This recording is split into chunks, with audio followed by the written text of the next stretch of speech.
So, the beginning of Undead Unluck is unhinged, right?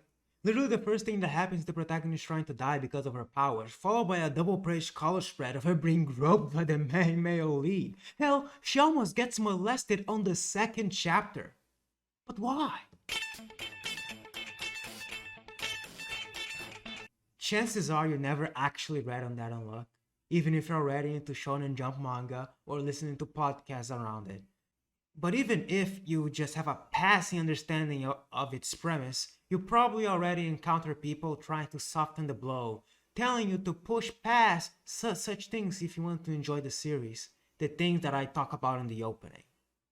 But I'm here to tell you that sad things are not a product of weird or random quirks that are dropped later as the series isn't worried about being cancelled anymore. No, they are in fact the central conflict and the driving force of the whole manga. The double-page color spread of Andy groping Fuko? That's pathos, baby. But first, some groundwork.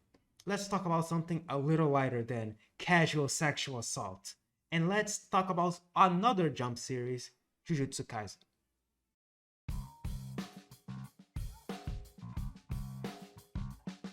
Jujutsu Kaisen's first chapter also contains a lot of what many people consider weird shit that doesn't go anywhere. For example, the classmates of Yuji, characters who are very inconsequential to the story by the end of the third chapter, they get a lot of focus here. The death of a parent figure, something generally played off for great dramatic effect, is portrayed as anticlimactic. Megumi is flippant about the sharing of the existence of Jujutsu society with Yuji, when moving forward he and many others tried their best to keep said society closed off from common people. I'm here to tell you, these things are not mistakes, folks. The classmates are there to be the straight man and our gateway into this world, because our protagonist cannot fill that role as he also is special.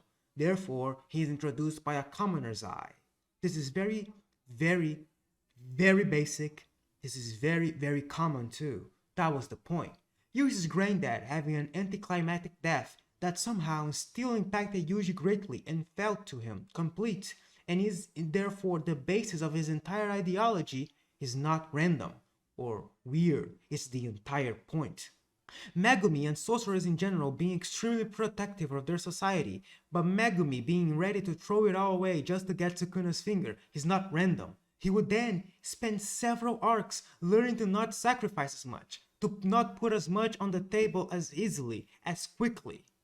The fact that he was so flippant with this information when it came to Sukuna's finger is the entire point. You probably realize where I'm going with this by now. It's not exactly rocket science. I'm just weirded out that these very basic elements of narrative are ignored when it comes to certain things. Makes it look like the people who are saying this shit are not paying attention. Of course, your mileage may vary. I can't make you like the first few chapters of Undead Unluck, but at the very least, let's engage with the material honestly before writing it off. And to do that, let's start with the elephant in the room. The climax of the first chapter of Undead Unluck is Fuko kissing Andy and thus causing her power of negating luck of whatever she touches to summon a fucking meteor down on Andy. He then theorizes that intimacy is a factor in how her power works, as cutting her hair didn't produce the same level of unluck destruction. And thus he wants to have sex, to see what happens. And in the end of the chapter, we can see him chasing her, trying to, fuck. The next chapter starts with a short recap, followed by this shot of Andy in an alleyway with Fuko. If you stop right here, yeah, it looks pretty bad, kinda rapey, like not funny at all, just stop it, but, please, lazily look down upon the rest of the page, which consists of Fuko easily escaping his grasp, since he's not actually forcing her at all, and complaining that he's basically nagging her for sex. Which is bad and cringe, let me be clear. But as you turn the page and see the fact that he is stretching like he's about to run a marathon or something, you come very quickly to realize that Andy is fucking stupid and doesn't actually understand the weight of the words he's using, and is in fact being lectured by Fuko in this very scene. He needs to be told to his face that sexual assaulting somebody is, in fact, very bad, and they won't like you anymore forever. And what seals the deal, at least in my opinion, that this weird bad framing is a product of stupidity in Andy's part and not malice, is his reaction. Simply running off and declaring that he will make Fuka fall in love with him then, since that will make the Unluck stronger. And that, of course, is supposed to sound absurd. And it does. The guy that didn't even know that rape was bad was going to become a knight in shining armor that was going to make the MC girl that likes a classic romance manga fall in love with her? Impossible. Insane. And that is the point. It's supposed to be absurd at the point he says it.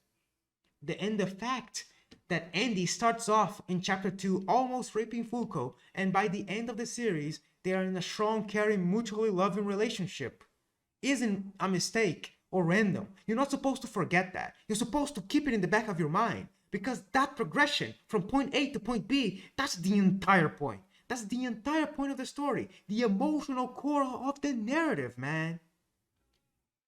Which is a segue to also talking about, the very first page. The one where DMC is trying to throw herself off a bridge. Somehow, this is a lighter topic than the previous one, so let's not linger on it that much and part with the explanation.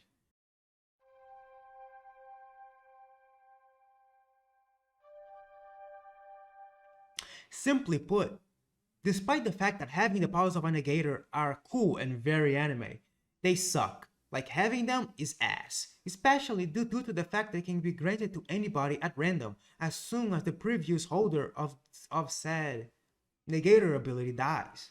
Most backstories in this series are in fact a person living a normal, happy life, getting their negator powers and like killing their family, injuring their friends, compromising the only relationships they care about in the world, or almost dying.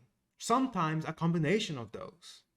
So yes, to start with the main character trying to kill herself is very jarring, but it's not really out there for this series. It sets the tone pretty nicely actually, and establishes the main conflict. The main conflict being, of course, that being a negator sucks, and since God made us be negators, God needs to die, so we don't have to be negators anymore. We need to kill God, because God's rules are ass. Honestly, it's a pretty good message, in my opinion.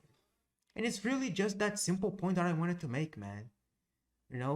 Too many people are out there just saying things.